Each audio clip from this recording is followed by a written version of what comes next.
నేను నేను చేసిన అనలైజ్ ఎలా ఉంది అన్నది నాకు కూడా ఐడియా ఉంటుంది కదా, మీరు కామెంట్ చేయండి. ఓకే.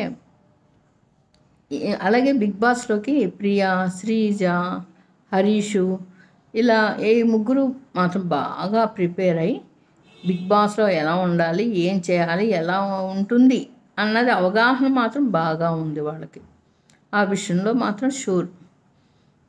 బాగా ప్రిపేర్ అవ్వాలి, బాగా వాళ్ళకి ప్రతి బిట్టు అర్థమవుతుంది. మెంటల్లీ ప్రిపేర్డ్, నాకు అలా అర్థమైంది. ఇంకా ఇమాన్యుల్ హరీష్ గొడవ, ఆ గొడవ ఏంటంటే గుండు అంకుల్ అన్నాడంట, అదిగో నువ్వు నన్ను ఏంటి బాడీ షేమ్ చేస్తాను అది ఇది అన్నాడు. వాళ్ళ మధ్య మంచి బాండింగ్ జరిగిందని చెప్పుకుంటున్నారు. అంత బాండింగ్ ఉండటంలో ఈ ఎమాన్యుయల్ ఏం చేశాడంటే కమెడియన్ కదా, కొద్దిగా ఏదో చటుక్కుమన జోక్ వేసినట్టుగా అనుకున్నాడు.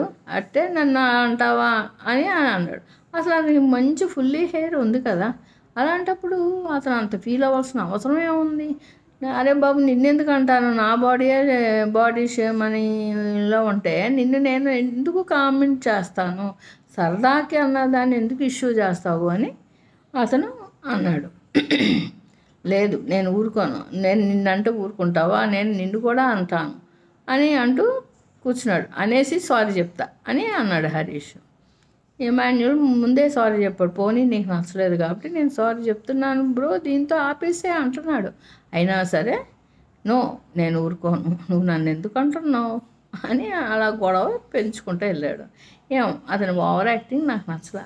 ఇమాన్యుల్ విషయం కాదు, ఫుడ్ వద్దంటే ఇస్తాను, ఇక్కడ మిగిలిన కామన్ మ్యాన్స్ ఏమో అదేంటి రూల్ చెప్పినప్పుడు రూల్ మెయింటైన్ చేయాలి కదా. బిగ్ బాస్కి తెలుసు కదా ఎప్పుడు పెట్టాలి, ఎప్పుడు పెట్టకూడదు, ఎప్పుడు ఇవ్వాలి, ఎప్పుడు ఇవ్వకూడదు వాళ్ళకి తెలుసు కదా.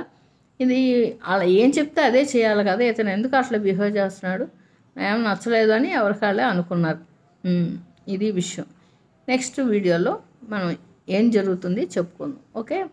బాస్ బర్త్ తెలుగుని లైక్ చేయండి, షేర్ చేయండి, సబ్స్క్రైబ్ చేయండి ప్లీజ్. బాయ్.